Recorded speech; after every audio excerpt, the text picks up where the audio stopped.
আল কাসিবু হাবিবুল্লাহ। রাসূল বলেন যারা সৎ ইনকাম করে খায়, মাথার ঘাম পায়ে ফেলে যারা ইনকাম করে খায়, এরা হলো আল্লাহর বন্ধু। এত আস্তে, আরো জোরে বলেন না সুবহানাল্লাহ। যারা সৎ ইনকাম করে খায় এদের কথা বলছে, আপনাদের কথা বলছে, এরা হলো আল্লাহর বন্ধুর কথা বলেছে।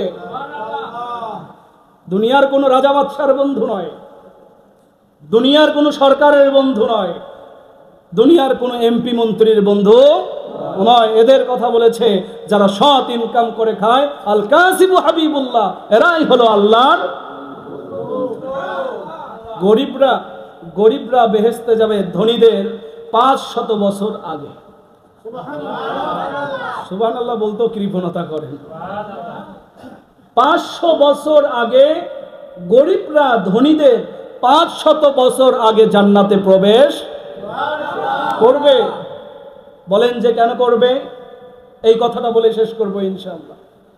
ধনীরা জান্নাতে 500 বছর পরে প্রবেশ করবে এই কারণে, ধনী তাদের প্রচুর টাকা পয়সা ছিল, ব্যয়বহুল জীবনযাপন, গাড়ি ছিল মার্সিডিস, BMW, কত প্রকার গাড়ি। সকালে এক গাড়িতে চড়ে, বিকেলে আরেক গাড়িতে চড়ে। কিছু কিছু মানুষ আছে এরা গাড়িতেও চড়ার সময় পায় না, এরা হেলিকপ্টার ছাড়া চলে না। কথা কয় আমাদের বাংলাদেশে বিগত প্রধানমন্ত্রীর পিয়ন হেলিকপ্টার ছাড়া চলতো না। কথা কয় না। কত টাকার মালিক ছিল তাহলে এরা ভাবে। সম্মানিত হাজিরিন, এই যে যারা হেলিকপ্টার ছাড়া চলতো না, গাড়ি ছাড়া চলতো না, বিলাসবহুল জীবন যাপনেরা, আল্লাহ রাব্বুল আলামিন কিয়ামতের মাঠে এদেরকে বলবে হিসাব দে তোর টাকা কি করেছিস। এরা বলবে আল্লাহ দিনে খাবার খাইছি চট্টগ্রাম, সকালে খাবার খাইছি চট্টগ্রাম, বিকেলে কি করছিস? বিকেলে খাবার খাইছি হচ্ছে লন্ডনে, আবার রাত্রে কি করছো? লন্ডনে আরেক শহর আছে ওইখানে খাবার খাইছি। আচ্ছা এইরকম করছো। বউদেরকে জিজ্ঞেস করবে কি করছো? মেকআপ শেকআপ এসে ফেসিয়াল করতে করতে টাকা শেষ। অন্যরকম অবস্থা। হিসাব আগে কষো তারপর জান্নাত, হিসাব আগে কষো তারপর জান্নাত। গরিবদেরকে বলবে কি খবর, কি করছিলা? আমি আল্লাহ কিছুই করি নাই, সকালেও পান্তা ভাত, বিকেলেও পান্তা ভাত, রাত্রেও পান্তা ভাত, 3 বেলা ডাল ভাত আর পান্তা ভাত খেয়ে জীবন যাপন করছি আল্লাহ। আল্লাহ এই যে হিসাব সংক্ষিপ্ত চলে আসবে, মানে হিসাবই নাই, দেবে কই থেকে?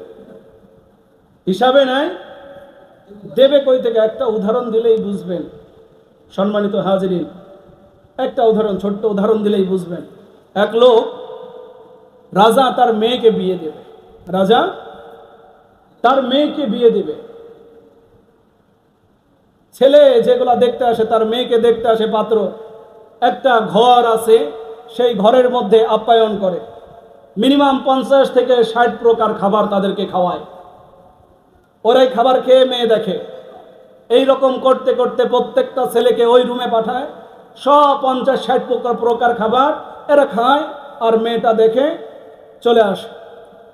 পরে একটা ছেলেকে এক জায়গায় করলো, সব ছেলেকে এক জায়গায় করলো, করে রাজার যে সেনাপতিরা আছে তাদেরকে বলল যে তোমরা বড় একটা কড়াই নাও, কড়াইকে গরম করো তেলের মধ্যে, কড়াই আর তেল গরম করো, কড়াইয়ের মধ্যে তেল দিয়ে গরম করতে থাকো।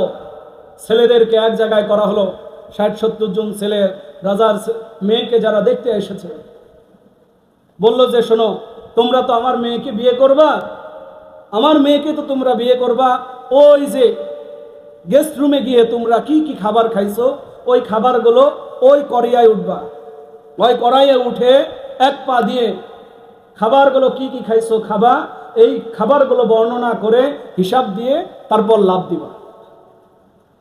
তো উত্তপ্ত গরম, এইখানে একজন উঠে গরুর গোস্ত, মুরগির গোস্ত, হাঁসের গোস্ত, এইরকম 50 প্রকার গোস্ত কইতে কইতে পাও পুড়ে সাপ।